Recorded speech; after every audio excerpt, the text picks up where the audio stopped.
opening statement, each candidate submitted a short biography which was printed and handed out when you entered the building. All right. Candidates, you have 2 minutes to answer each question. Question 1 will begin with single member District 3 candidate in ballot position number 1, Miss Abadie. The question is, what is the single greatest strength of our district? What is its greatest challenge, and how do you overcome that challenge? We repeat that again. Thank you. What is the single greatest strength of our district? What is the greatest challenge, and how do you overcome that challenge? Miss Abadie? I think our graduation rate amongst our high school students is pretty high up there, so that would be a plus. We've got a lot of issues with the budget, as we've seen just here recently, and then also lost my train of thought, sorry.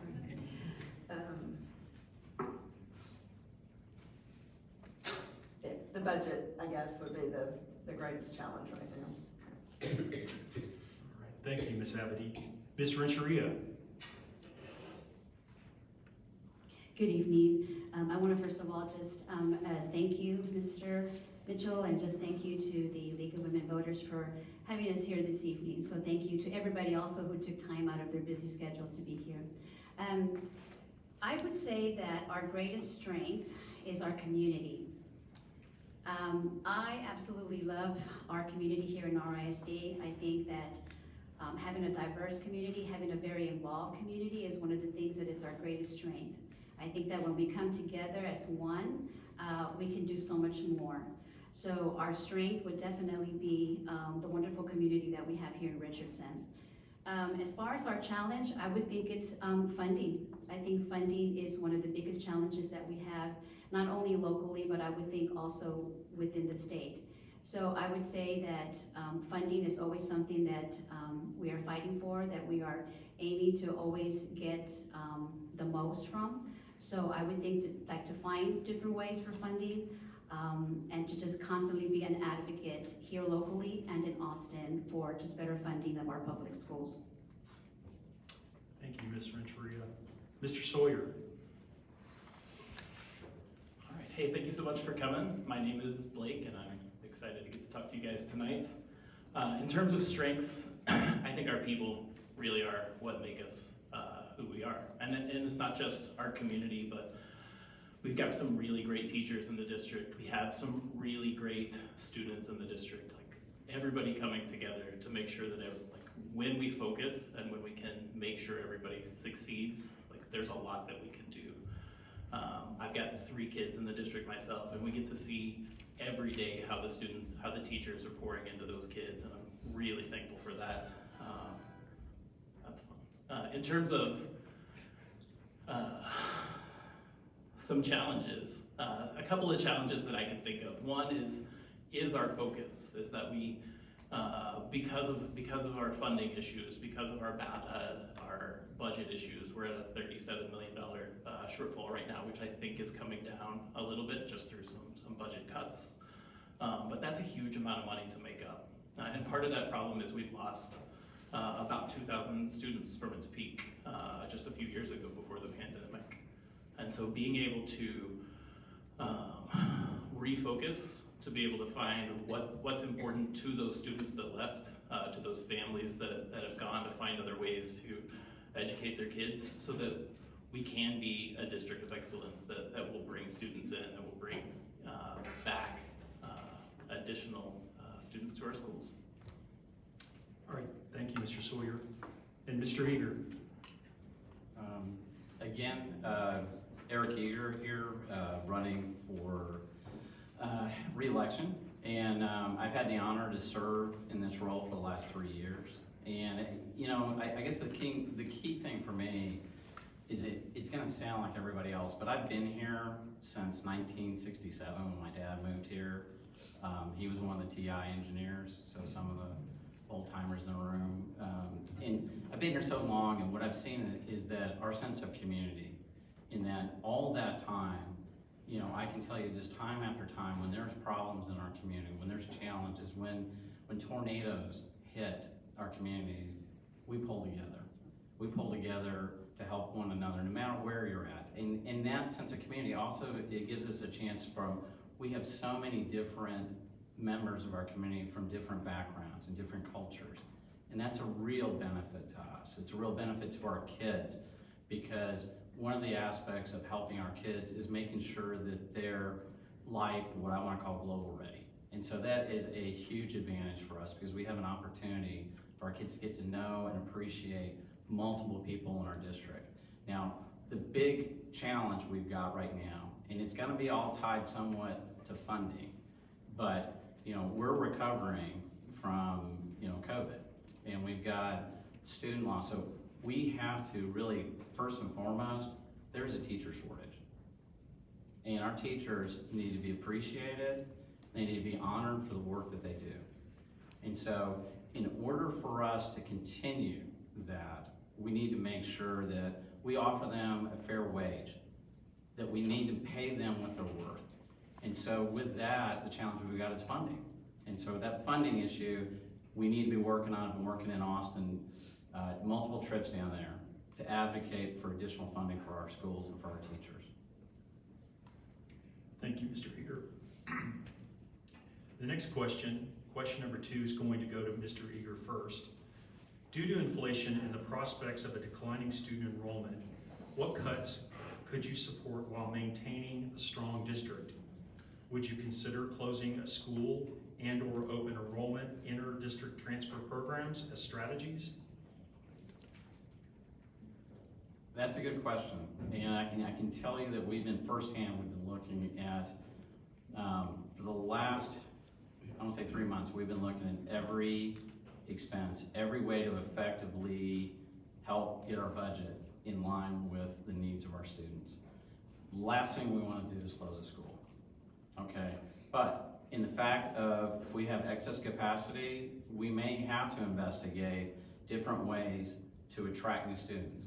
So there could be programs that we've experimented with for open enrollment. Now, I love our neighborhood school policy, but we're in a situation now where we may have to look at different ways of offering different programs, different things that attract people to RISD so that we can maintain and grow in the excellence that we have here. But the last thing we want to do is close schools. Thank you, Mr. Eager. Mr. Sawyer. Can you repeat the question? Certainly. Yep.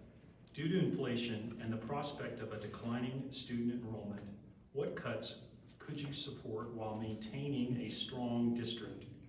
Would you consider closing a school and/or open enrollment inter-district transfer programs as strategies?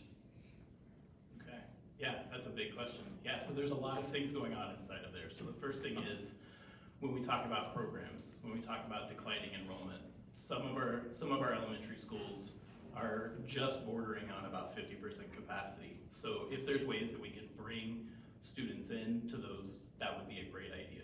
I think open enrollment seems like it could have some benefits, but then like I don't know much about the students that are coming from other places and why are they coming from other districts. Some of that could be because they really like us, and some of that could be because they really don't like where they're at. So just being able to evaluate those parts would be important to me. In terms of what we could look at in terms of cuts, I don't hold a lot of sacred cows in terms of what I think is important to the district. Education is primarily the reason that we are a service here in the district. If we can't educate our students, then like that is the main purpose of Richardson ISD, to make sure that they succeed academically, to make sure that the focus is on academics excellence, so that they can succeed in the world that's going to be in front of them when they graduate. And so whatever that looks like to make that happen. I know that in the last 5 years, and looking at the budget, we've expanded our, not counting just the building costs, but we've expanded our budget by almost $100 million over the last 5 years. So looking at that and saying, where did that extra $100 million go if we're losing students? And how can we reclaim some of that so that we're not paying $2,500 more a student than we were 5 years ago, would be an important part. Thank you, Mr. Sawyer. Ms. Renteria? Thank you. I also think that, many times when we talk about the budget, it's, those are those hard conversations that we have to have in the sense of, when we get to the sense of when we have to cut. And I think that I agree with Mr. Eager that one of the things I know that for me would be the last thing that we would want to do is to close schools. I think to have options is to get every single option that we can for what it is that we need to do in order of cuts. I think it's important, like I know that I value, Mr. Pate, our CFO, who helps us, who gives us the information. I know that I try to read everything, I try to see everything that we need. But the other important component is to get that from our community, to see what is the input of our community. I know for me it's always important to listen, get feedback, and figure out, okay, this is where we're at, and how do we face this? I think that, I see it as I would like in our own homes, right? When we have a budget that we need to keep, we have inflation, that's like a 13% increase in inflation. We just got out of COVID, and so there are so many different things that we see that have made an impact on that budget. But in making the cuts, I think absolutely for me, it's always wanting to see what's going to be the best thing. But I do agree that one of the last things that I would want to do is to close our schools. Thank you, Ms. Renteria. Ms. Abadie? Well, since putting my name in the hat or tossing it in the ring, I've been doing some research and have been looking to some of my trusted friends who have been very involved in the past 10 years since I ran in 2013 and 2014. During Dr. Stone's tenure, all the way up through Tabitha's first year in position as superintendent, we have added around 900 employees. 900 employees. Enrollment is down. That just doesn't make sense. I'm a small business owner, and I'm here to tell you, if I ran my business the way this school district is run, I would have been out of business a long time ago. That's just flat out. We spend. We spend on our wants before our needs, and I think we really need to take care of our needs first. A lot of our schools are very old. Our infrastructure, we've got to take care of that. We've got to maintain it before it falls apart. I also think that in order to do that, we need to attract the students back. Why have they left? Why are our teachers leaving? We need to find that information out before they leave, and then we need to try and attract them back. Thank you, Ms. Abadie. Question 3 is, how have you demonstrated commitment to equity, diversity, inclusion, or EDI in your community and in your life? I'll read that again. How have you demonstrated commitment to equity, diversity, and inclusion, or EDI, in your community and in your life? Ms. Abadie. Should have left it on. So we own a martial arts school, and one of the things that my husband says is that, we're here to work out, you leave your phones, you leave the social media behind. We have every nationality of student, we have, all different ages, and they work together symbiotically. It's a beautiful thing to do. We have recently had an influx of teenagers and tweens, so we are getting them together outside of karate classes to foster those relationships. We also have a lot of special needs students that we work with. It gives our neurotypical students a chance to be around your non-neurotypical students. they learn that compassion and that empathy for each other, and it's just such a beautiful thing. And I think that we, carry that over, that they take that over into their classrooms, and that's, it's just beautiful to see. Thank you, Ms. Abadie. Ms. Renteria? Thank you for that question. I came on the board when I first decided to run for the board in 2020. It was because for me, representation really matters. And so for me, I before I even did that, also, it's that looking to see how diverse our community is was important to me. We are the 5th most diverse school district in the state, and I believe we're the 50th in the country. And so I know that for my husband and I, we moved to Richardson because of the diversity. That was one of the things that we loved about this community. I have served on the original, it was called the Racial Equity Committee. It is now the Equity Council. So that to me has been an important part, where it was not only myself, but my husband and my son when he was attending school. So being on a committee like this, where we're able to see and able to work together in unison within the community to see how do we meet the needs of every single student that we serve, every single family that lives within our community. So that's important.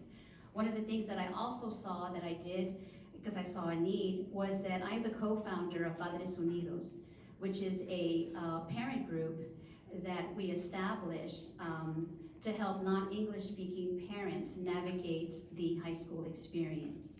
So for me, it's important that we reach out to every community, that we reach out to everyone that makes a difference and has a voice in this district.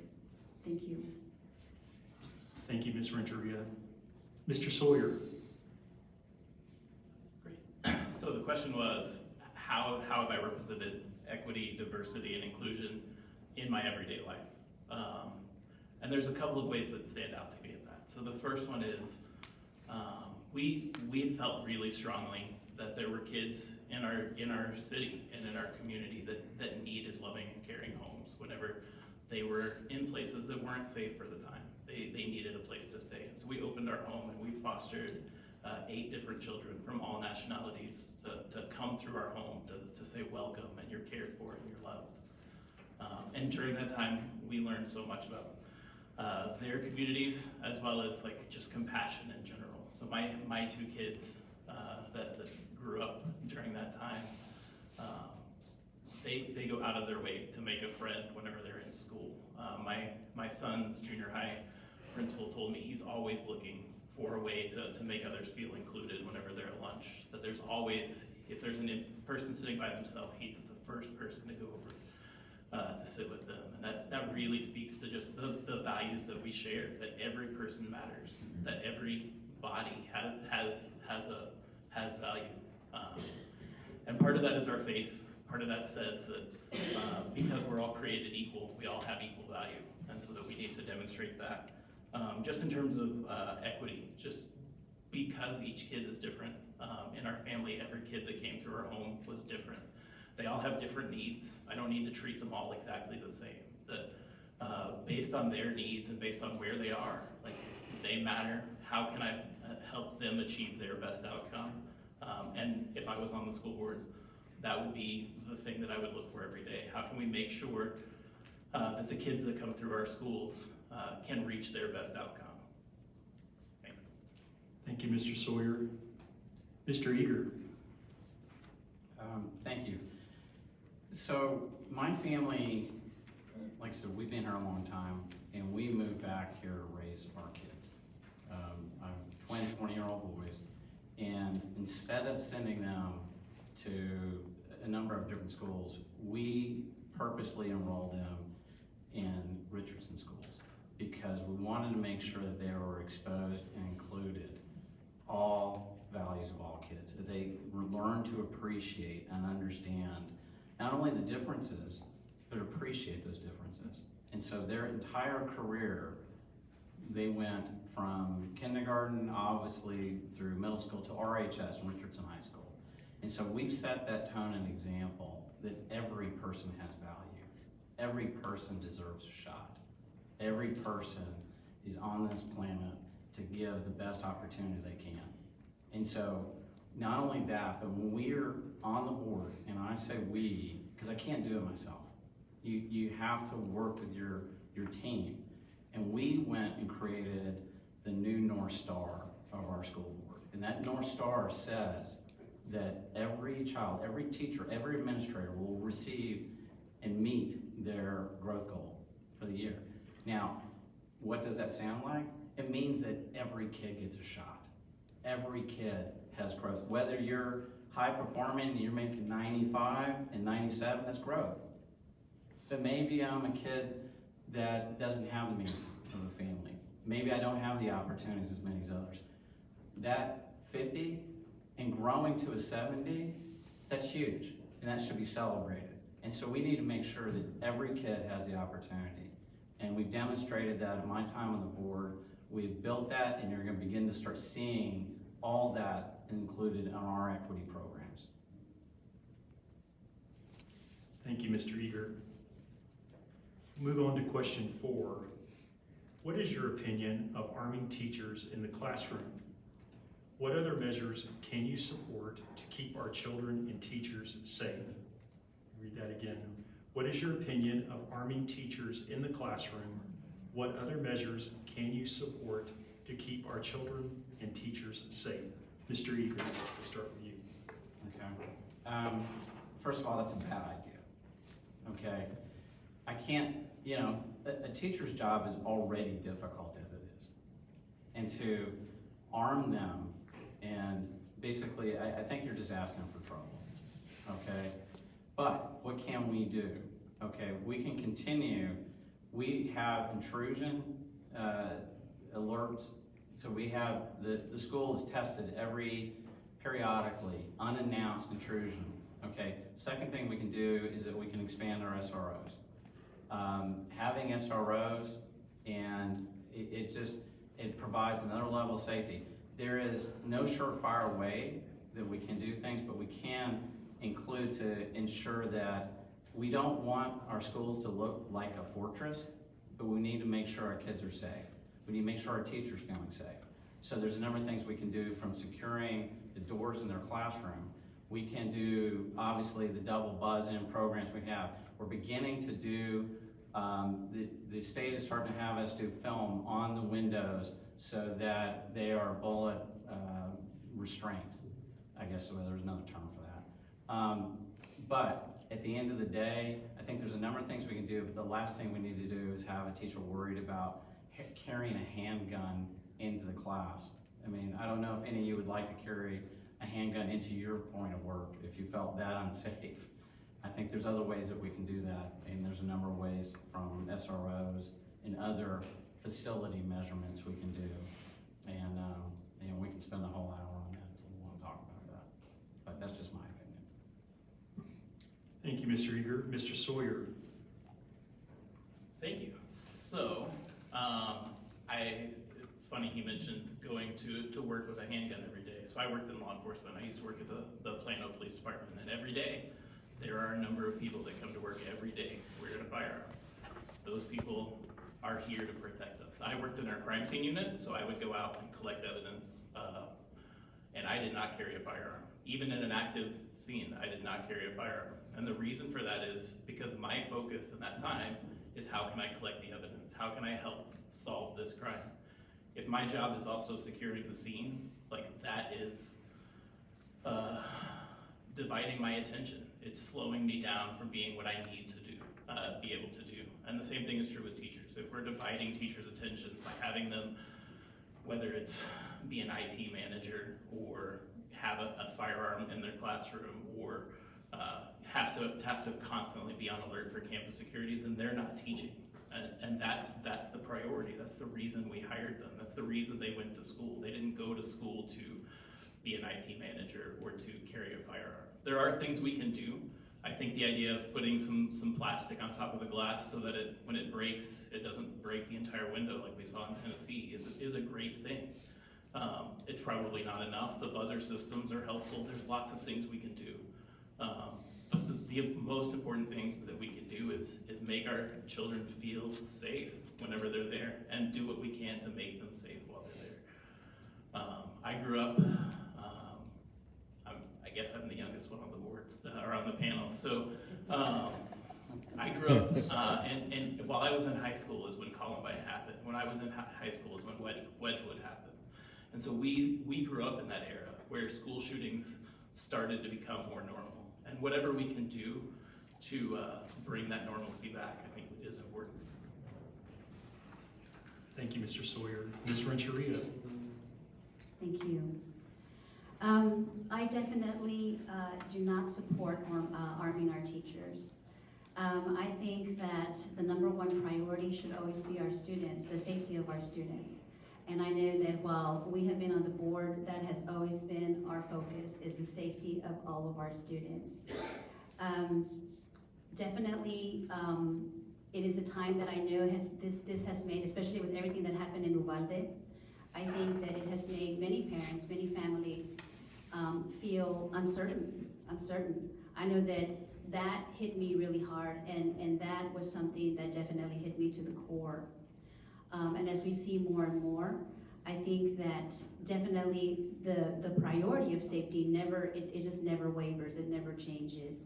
But I think that exactly, again, with the measures that we use, I know that our district is definitely on top of making sure that the security systems that we work with, the security companies that we work with, that we get a regular check all the time. What is going on, what is happening, what schools have done what. As Mr. Eager mentioned, when they do the unannounced visits, they give us a full report. And so that is something I definitely appreciate. Definitely expanding our SROs, supporting our SROs. And I think also, again, with the community. I think, for me, getting the community involved and letting them know, I think it's important that we are transparent about what it is that we're doing, what are the measures that we're doing, that our students understand what it is, and that our families feel comfortable with everything that we are doing to protect our students. Thank you, Ms. Renteria. Ms. Abadie? So I thought you said Army teachers, and I'm like, yeah, let's get some Army teachers in there. Drop it, give me 50. So that was brought up 10 years ago when I ran, and I'm not a gun person. I've never even shot a gun outside of a Nerf gun. Stepped on lots of Nerf bullets, of my kids. But I think that, like the others have said, looking at more SROs. When we were here the other night at the board meeting, they did the presentation on those surprise visits, and every school but one passed. So it's things like that I think are great that we're doing in order to make sure that our students stay safe. I think we can also make sure that our students have the proper mental health resources. I don't think we should be responsible for the mental health, but we need to make sure that parents are aware of the mental health resources. And let's nip this in the bud and get these students the help that they need with their mental health, so that it doesn't go to that point. Thank you, Ms. Abadie. Question number 5. What is your definition of critical race theory? Related to this, how do you believe it is manifested in RISD curriculum? Ms. Abadie. Well, not having kids in school, this was not even an issue back in 2017, 2018 when my kids graduated, so this is still very new to me. I've been doing some reading up on the CRT. I've been told that it isn't in the schools, but then I see evidence, that it is. I think it is a concern that you know, we just need to love each other, you know? It's like a Miss Congeniality when she says, and I really do want world peace, you know? I think that that's just important that we teach history, that we teach it historically, right? That's all I've got to say on that. Thank you, Ms. Abadie. Ms. Renteria, Could you please repeat the question? yes, ma'am. What is your definition of critical race theory? Related to this, how do you believe it is manifested in RISD curriculum? Thank you for that. So to me, critical race theory is a graduate level law theory class. And I know that we do not teach that in the K through 12 curriculum here in RISD. So I think many times when this has come up, it is something that has really come into the community to be more divisive, in my opinion. But I do know that definitely what it is, and then I also know that it is not in our curriculum. It is not something that we are teaching, and it's not embedded in the curriculum in any way, in any form. And so I know that for anybody who thinks that, that just does not exist. I think if anybody had a question about that, one of the things that I know that I'm very proud of is that with our superintendent, Ms. Branham, if anybody had a question about any part of the curriculum that they thought fell under CRT, they could definitely bring that forth. We have the professionals to show you exactly the curriculum. We have everything that you would need to figure out what it is that someone would think that that's what it is. But yes, we do not have that. We do not teach that in RISD, and it never will be. Thank you, Ms. Renteria. Mr. Sawyer. Hey, this is a fun one. All right, so critical theory is the belief that there are inequities caused by systems or structures within our society that create inequities for different groups of people. Critical race theory specifically says that those inequities are caused by the color of a person's skin. That has no place in our schools. In terms of is it taught in our schools, I can tell you this year we had during Black History Month, we had a conversation with our assistant principal about a video where the purpose of the video was to talk about how Black history is American history, and I totally agree with that. Where we divided was during this video, the person said, I was never able to learn because all of my instructors were white. And I had never, until I went to college and learned from a Black professor, I never knew what history was. And that broke my heart, that we're teaching that to junior high students. I don't think that has a place in our schools. The hardest thing in that conversation was after we left that conversation and we're waiting to talk to the counselor just about STAR test, whatever the things that happen with STAR test. We're sitting there and there are a group of students from one ethnicity that are talking to another student who's Black, and they say, you better stop complaining now because your month is almost up. And that has no place in our schools and in our district. And whatever we can do to prevent that from a policy level, I think that we should do. And I think that is achievable. I think that we can promote that all students are created equal and that everybody matters, regardless of the color of your skin. Thank you, Mr. Sawyer. Mr. Eager. Again, not to just rehash this, but it is a graduate level theory, okay? And I'm just, our colleagues here on this table have already defined that. I can say this though, it is not taught in RISD. We teach the TEKS.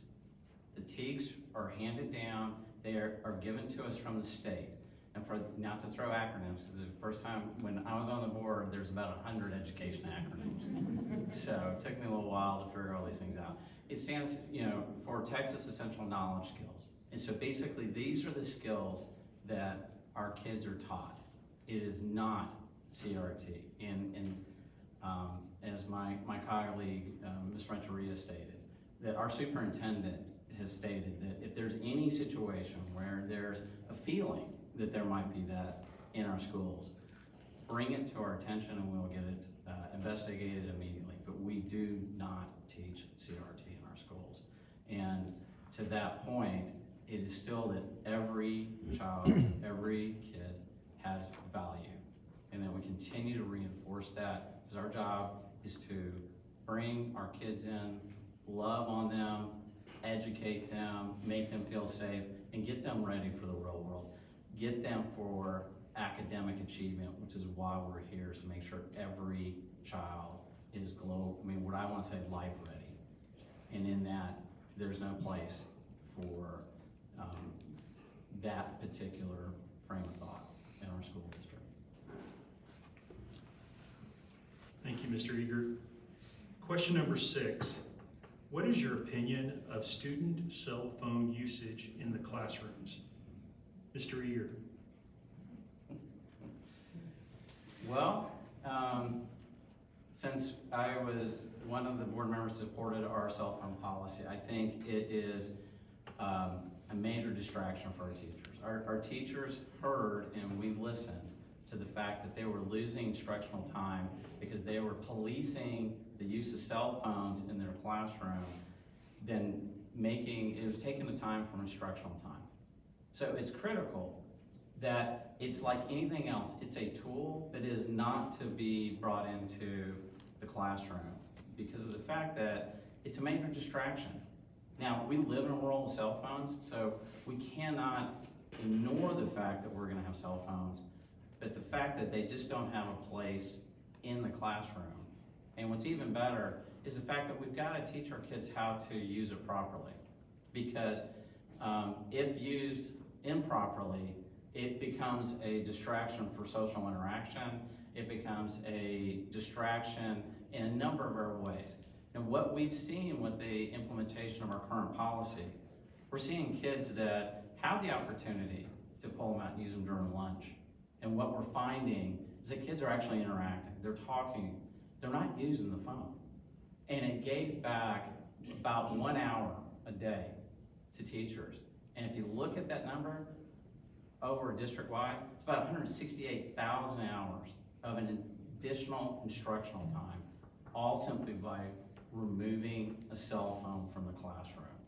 And so I think we need to continue that, and that's all I gotta say about that. Thank you, Mr. Eager. Mr. Sawyer. Yeah, I mean, I totally agree. Cell phones, technology in general, is a huge distraction in our classrooms. Yeah, and this comes from somebody who works in software. So I deal with technology every day. I stare at screens way more than I want to stare at screens. And I don't think that that has a place in our schools. So whatever we can do to drive that point home, that kids, like the purpose of being at school is to pay attention in school, to put away your phone, maybe keep it in your, we send a phone to my son's junior high, but it stays in his backpack. And it doesn't come out. I have an ability to see if it comes out, and it does not come out. But that's the appropriate place for it, because if there's an emergency or if band gets out 30 minutes early and we've got to come early to pick him up, I need to know about those things. But it doesn't mean that he needs to be playing games on his phone or on his laptop in the middle of the day. And so one of the things I did back in 2017 was I joined the Technology Advisory Committee to see how are we dealing with technology, how are we dealing with tablets and with phones, and specifically with these devices that we're giving our kids. We made a lot of headway. We were able to kind of limit the internet at one point so that there's a different internet now for high school and elementary, which there wasn't at the time, that we're able to track devices as they are used, to the point that this year when we looked at my son's laptop and he was playing some games, I reached out to Mr. Hall, who is the overall of our technology, and I said, hey, how can I keep him from doing these things? And they're like, it's a challenge for us. We struggle with this daily. But there's an app that you can put on your phone that shows you everywhere he goes on his tablet, on his device. And so that's where I stand on that. Thank you, Mr. Sawyer. Ms. Renteria? Thank you. I definitely also feel that the phones can be distracting in the classroom. I did support also the removing of the cell phone use in the classrooms. I know that as an educator, being in the classroom, you know, as a teacher, you want to go in there, you want to teach, you have done all this work to do lesson plans, to get everything ready, to teach what you're going to teach in the classroom. And to go into a classroom and have, you know, the majority of your students just not paying attention, not being involved, there's no interaction. I know that that's difficult for teachers. And so, as Mr. Eager said, we heard loud and clear. Again, I'm a big proponent of having the input of community. And when we hear that, you know, what is going on, what is being said, for our surveys as well from our teachers and our administrators as to how difficult it is to keep the attention of our students. Our students are to go to school and they're to learn. But we do live in an age now where I know as adults, I see adults who have a hard time trying to control the cell phone, being addicted to a cell phone, not being able to sit at a doctor's office and read a magazine anymore. Everybody's on their cell phone. In a restaurant, they're on their cell phone. So imagine for our students, I know that they've grown up in this day and age where they grew up probably as, you know, toddlers, working a phone, maneuvering, you know, a phone. So definitely I think that that's, you know, important. But I know that, again, yeah, did I support the removal of that? Yes. I feel it's a distraction. I feel we have to help our teachers. Their job is to come every day and to teach. And I think as parents, we need to do our part to teach our children how to use their cell phones and how to partner with everyone else from school to our parents. Thank you. Thank you, Ms. Renteria. Ms. Abadie? Ditto. Going last has some disadvantages there. Yeah, I will agree with them, but to Ms. Renteria's point, our toddlers are teaching us how to use the phones, right? My youngest son says, I don't know why you have a cell phone, Mom. You don't ever answer it. It's never around. You don't ever have it. And I'm like, well, I'm not attached to it 24/7 like this generation is. And it drives me crazy. And it's like, I just want to be able to go to the bathroom without having the phone there. It's bad enough the dog is in there with me. I don't need the phone in there with me too. But that's how these kids are growing up. I think the BYOD, which is bring your own device, another alphabet for Mr. Eager, I think that was the biggest disservice that we did. And like I mentioned, at our karate school, cell phones, we have a summer camp over the summer, and the kids are not allowed to have their cell phones, you know, with them ever.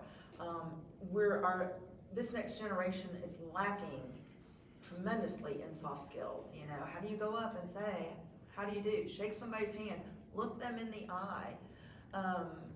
Years ago when I was on the Chamber of Commerce there with Mr. Mitchell, a member of that, the Education Committee did basically, I guess, a focus group or a survey of businesses, and what are we lacking with this generation that we're educating? And soft skills was one of them.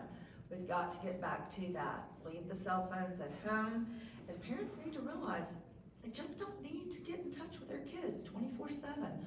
I didn't have access to a cell phone when I was in school. I think I turned out okay. Thank you, Ms. Abadie. Okay, question 7. Do you support continued participation in the Texas Association of School Boards, TASB? Why or why not? Ms. Abadie. So, TASB is a taxpayer-funded lobbyist. I don't believe that we should be supporting them because we don't all agree on how the schools should be run. We do not need to be, like, what I think we should be lobbying for, Ms. Renteria may think we don't need to be lobbying for. So I definitely think we need to reevaluate membership into TASB. Thank you, Ms. Abadie. Ms. Renteria? I think for me, once I came on the board, I have been very appreciative of the contribution that TASB has made for me, for as far as training, as far as being a resource. You know, when you come in to be once you're on or elected as a board member, I think for many of the community, you know, you feel like you know everything. And I think we all come in with a passion, we all come in with knowing a certain part. I mean, we all bring a certain perspective. But I think that when we can go in and you can see exactly what is the role of a board member, how can I be a better board member? What do I need to know? I mean, there's so much to learn about school finance. There's so much to learn about facilities. There's so much to learn about curriculum. And I think for me, TASB has been a good support. It has helped me in training and learning. So for me, you know, I do support the contributions of TASB, and I'm very glad that I've had those resources. Thank you, Ms. Renteria. Mr. Sawyer? Yeah, so I didn't know that it was an option to not be part of TASB, so that's new information. That'll be super fun to research. What I will say, I know that TASB takes care of a lot of the underground pieces of it when it comes to insurance, when it comes to some of the policy, and when it comes to management of like resources, to be able to see those resources. I don't know for sure that like the thing that I know that is good about TASB is there is a wealth of information from lots of people who have come before us, who have poured into those policies. But those policies may not be exactly what we need here in Richardson. That what works in Brownsville or in Clarendon, Texas, may not be exactly the same as what we need here. And so it may be worth looking at and saying, hey, what do we need from TASB, and what can we independently contribute outside of that? So, yeah, and then I have the research project for tonight. Thank you, Mr. Sawyer. And lastly, Mr. Eager. I'm going to repeat what TASB helps to facilitate training, best practices, and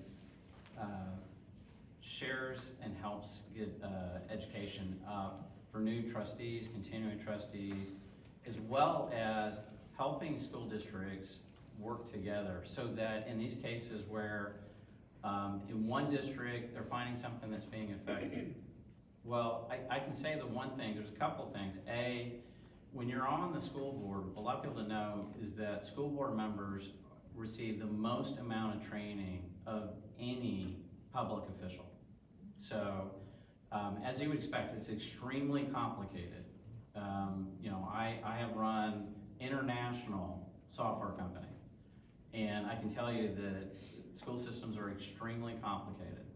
And simply from the fact that every day, the people you're serving every one of them are individual people at different levels of different resources. And TASB allows us to help get us up to speed because it's such an important job being on school board that is critical because we're making big decisions. And so the ability for us to share across best practices, the one thing that I've been honored to know that they provide a library of different resources to help us. Because now when there's something that's going on that's going very well in one district that we think that would help apply to us locally, they're open arms. They're willing to help. They're willing to share those best practices. And they're also advocates for education. And I don't think that's a bad thing. I've been down in Austin listening to members from 80 other districts and other regions that represented thousands of school districts, and all with the heart of trying to help our kids. And it's a good thing. Thank you, Mr. Eager. We'll go to question number 8. What is the most important initiative you want to pursue if you are elected to the board to help support the education of our kids? Let me repeat that. What is the most important initiative you want to pursue if you are elected to the board to help support the education of our kids? Mr. Eager. For me, it is implementing our graduate profile. What we did while I was on the board with my colleagues, we had the opportunity to listen to our community and say, what do we want for our kids? What is a definition of job well done? And helping our kids. And so we enlisted thousands of members of the community. We had, feedback from students, and it was things to help them get prepared for life after graduation. And so there were skills like financial literacy, never brought up before, critically important for life after. Critical thinking. There's a number of things that are in that, and we just got it. We listened to the feedback from the community, and this is what the community said. As a whole, this is what we want for our kids to be successful after, to be successful in life. And so begin to continue to implement that and continue to definition of success and make sure that we have that implemented so that all our kids are what I want to call life ready after. Because the last thing we want to do is to just say, hey, good luck to you. We got you graduated, but we didn't get you equipped. And that's what the people in our community tasked us to do. And I would like to continue to serve and make sure that happens for all of our kids. Thank you, Mr. Eager. Mr. Sawyer. Yeah, so I have been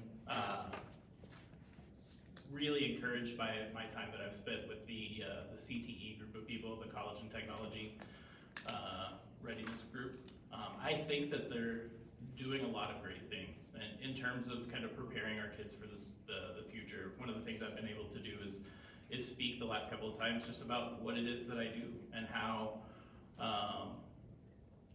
whether it be law enforcement or software, how that fits into the scope of math and science to hopefully encourage our students to be avid learners.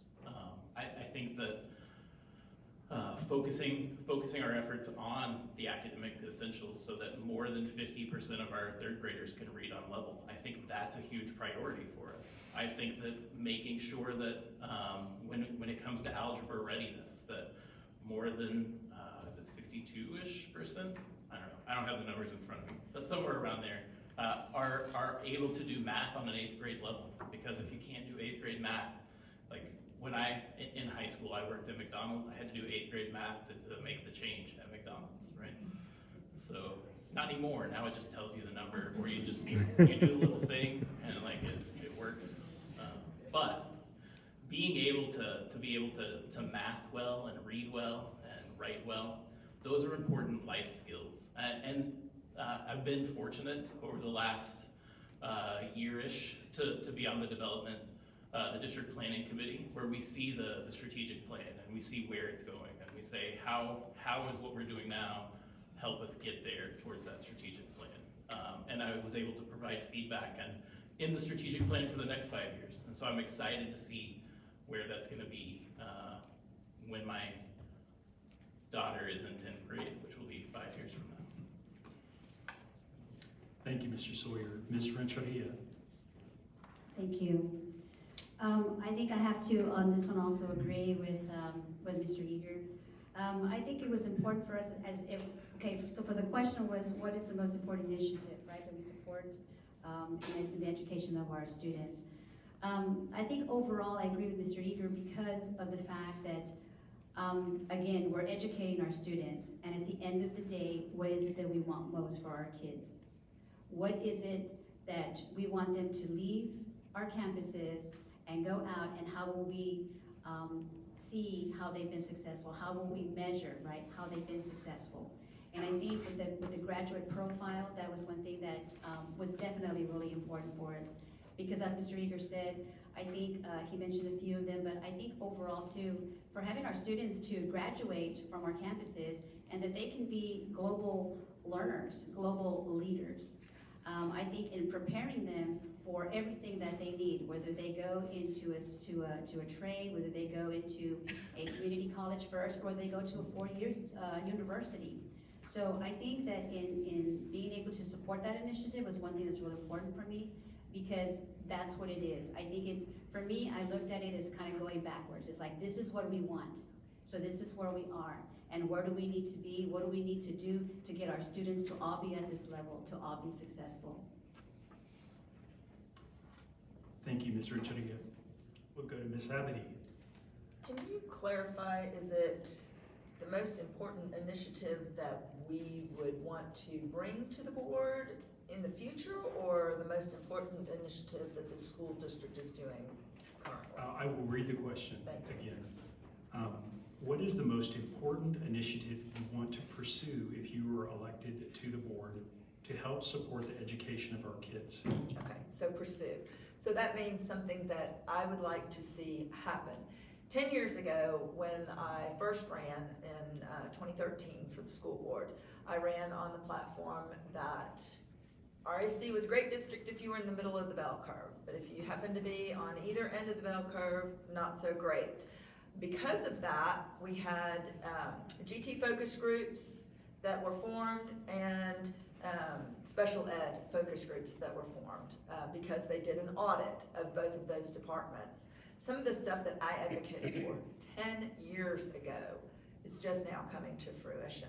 We've now got GT services in our secondary schools, which we never had before. One of the things that I would like to pursue, and Monica Simons is a wonderful advanced academics educator. Other districts go to her for training. I would think that we are still leaving our best and brightest behind. They need compacted curriculum, which means that we've got, the TEKS may go on for 5 days, teaching you 5 different ways to learn algebra. That gifted child got it on the first day. They need that compacted curriculum, which means they need to be able to move on. So I think that an initiative that I would like to see still, one of the things that I advocated for 10 years ago, is a gifted magnet. I think things like that would help bring that population back to our district. Thank you, Ms. Abadie. Before we go to question number 9, I will just state that this is the last question before our closing statements. So question number 9 is, what is your view of school choice? How do you believe educational savings accounts or vouchers will affect or impact public schools? Read that again. What is your view of school choice? How do you believe educational savings accounts or vouchers will affect or impact public schools? Ms. Abadie. Well, this is a very hot topic right now. In fact, it was going on in the legislature and it didn't pass. I can't remember, House or the Senate, whichever one.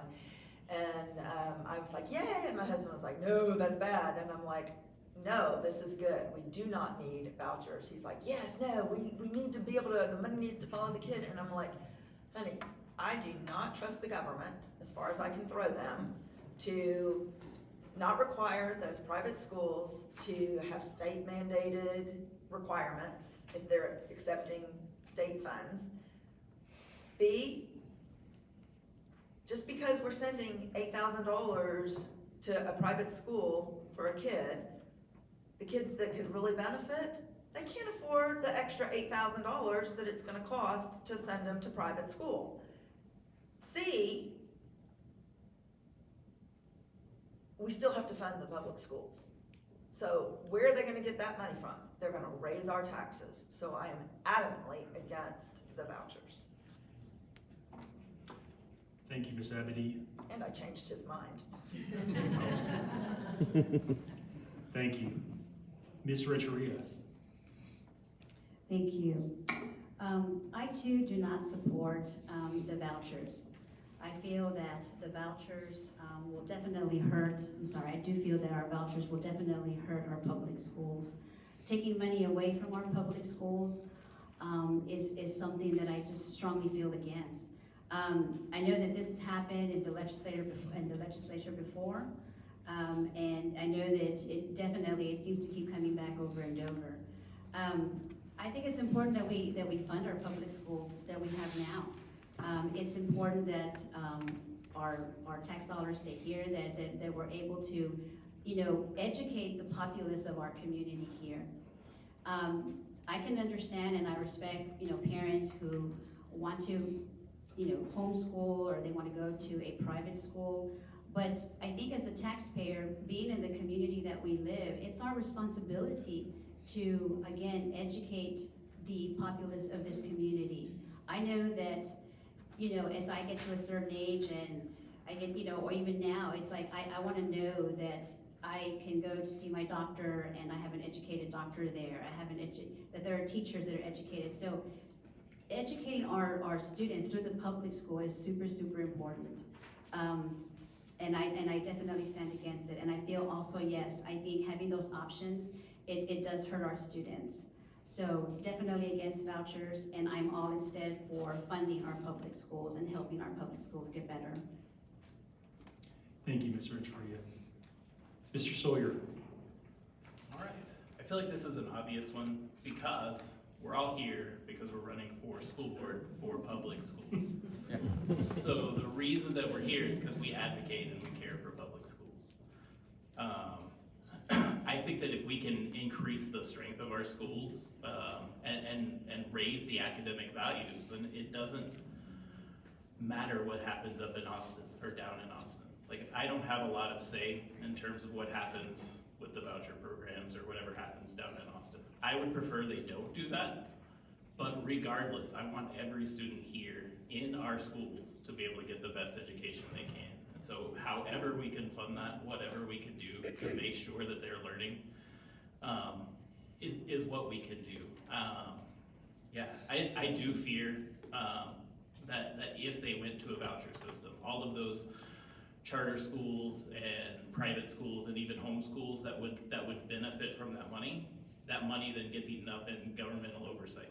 Just like we see with Christian universities or private universities, the same oversight that happens at the public school level, public university level, now happens at those private school levels because they're taking government money. So if you're taking government money, you follow the government rules, which means it's going to cost you more money, which means it's going to cost the kids that could benefit from the vouchers, it's going to cost them more money as well.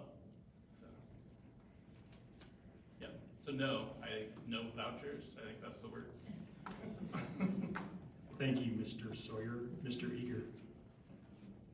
Well, I think the other panelists up here have already kind of hit all the main points, and the fact that vouchers will continue to erode the funding for our public education system, in that it will cause, it's not, and the other thing too, that it's not a fair playing field. And because most people think, oh, that's good. Public schools need competition. That'll be good. Competition creates innovation. Well, competitions, believe me, I'm an entrepreneur. I'm used to dealing with no money to compete with people. But what I ask is that make it fair. And they're not making it fair. They're making no accountability. They're making it so that, all these things. But how about we do this? Before we start eroding public school system, Texas is number 42 in the state. 42 of all the states in the United States in school funding. How about we try and fund it properly, and then before you start trying to tear down the system? How about we try and put the adequate funding that's needed, hold the level of accountability, so we've got accountability systems, but let's try that first before we start trying to pull money out and put it into other systems. So I applaud my other candidates up here because I think we're very unified in the fact that vouchers are an extremely bad idea, and we should. And I can say this, I've been down to Austin multiple times to make sure it's loud and clear that our community is not in favor of this voucher system they're proposing. Thank you, Mr. Eager. Well, that concludes our questions portions of the evening, and we'll move into closing statements. Closing statements will be made in reverse ballot order. Each candidate will have 2 minutes for a closing statement. We will begin with at-large place 6, ballot position 2, Eric Eager. Mr. Eager, you have 2 minutes. Okay. Again, thank you. Thank you for my fellow, because we all care about education. And we're all volunteering our time to be up here. But the thing I want to kind of point out is that, in the challenges that are facing our school district coming up, we need experience. And to give you an idea, our taxpayers, our voters are gonna have a choice. And over the last 3 years, while serving on this board, we were hit with and had to address issues that school boards won't see over a 30-year span. We had to handle a 100-year pandemic, 100 years. We had massive COVID learning loss. We had to conduct a superintendent search. We had to deal with 40-year high inflation rates. And we had to work out ways to retain our great teachers. And I'm gonna say, what we did, okay, we helped navigate safely our kids, our administrators, our teachers. When we needed funding for COVID learning loss, we went down and got $102 million of ESSER funds released because we went down to Austin and said we needed those funds to help our kids. We conducted the most extensive superintendent search in the community. We did a national search, and the last thing we did is we defined and worked on graduate profile to see what our community wanted. So if you can imagine all that, we got that all done under extreme duress. Imagine what we can do in the upcoming next 3 years. And the last thing I'd say is that our last survey from the community, 90% said that we either strongly agree or agree with the direction of the district. So now's not the time to shift because we've got a lot of challenges ahead of us. And I appreciate the opportunity for your vote, and I thank you for your time. Thank you. Thank you, Mr. Eager. Mr. Sawyer, you have 2 minutes. All right. Hey, thanks again for enduring the hour and a half that was listening to us talk. I am thankful that you're here.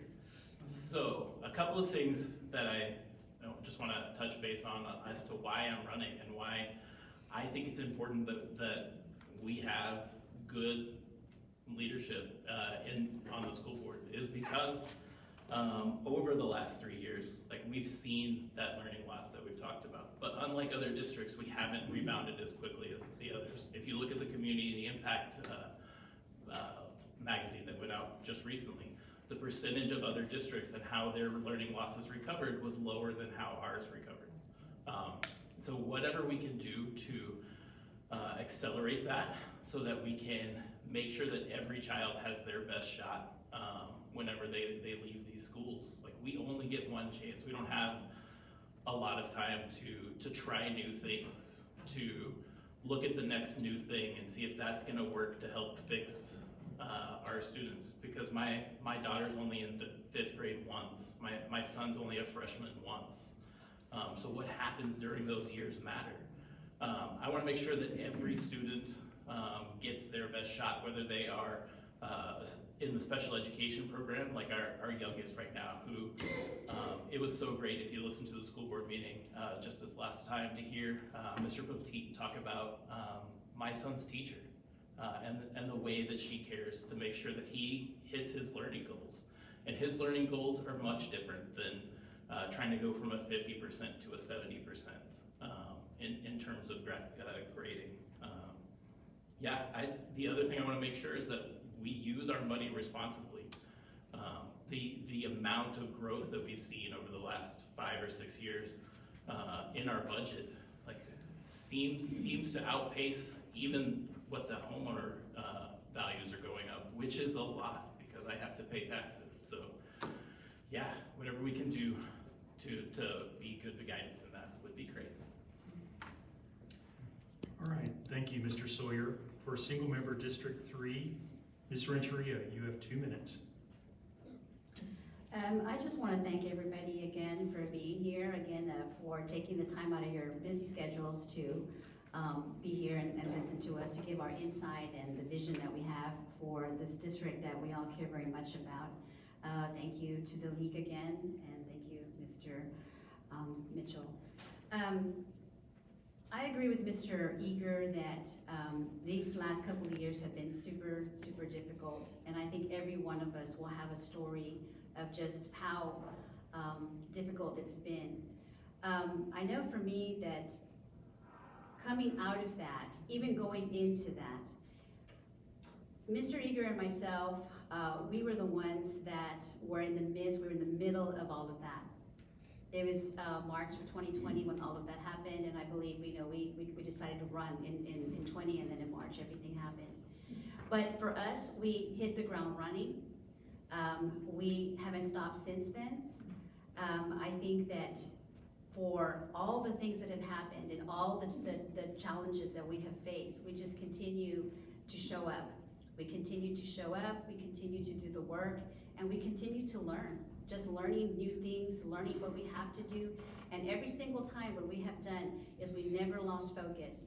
We had just focus on prioritizing our students, what our students needed, what they had to do to be successful. I have the perspective of an educator, I have the perspective of a parent, and I have the perspective of an invested taxpayer.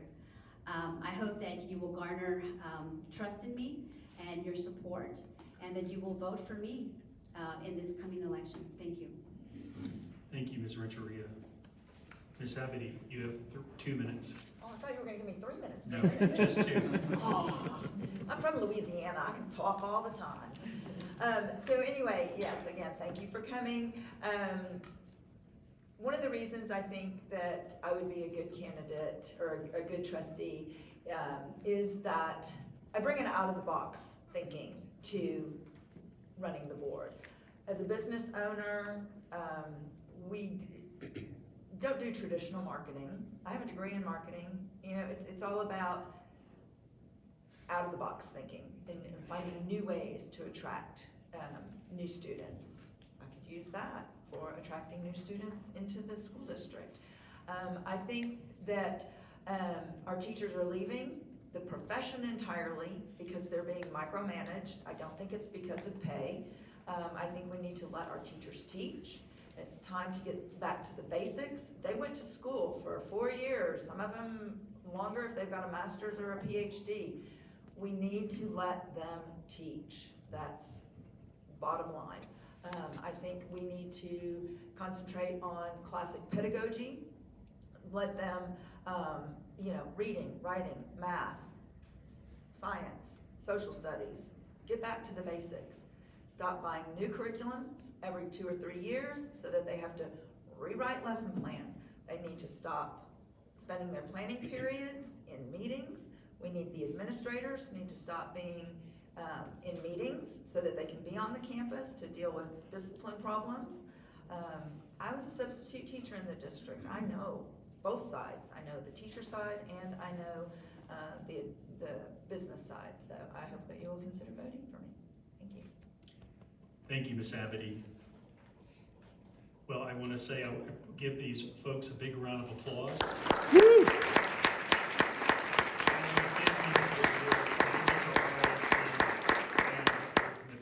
Service.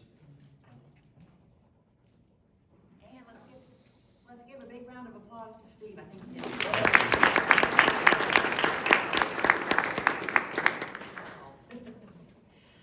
Also, a couple people snuck in, and I didn't see them earlier. They are our elected officials. We have RISD Board President Regina Harris here tonight.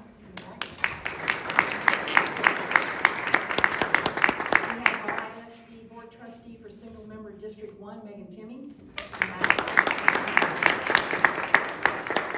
We have RISD Board Trustee for Single Member District 2, Vanessa Pacheco. And I don't want to overlook former service. We have a former board member, I think who was on the board for 18 years, Lynette Greenhall.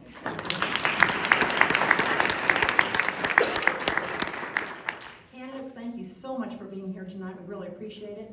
Audience, thank you. Thank you for your attention, and we will see you all at the polls.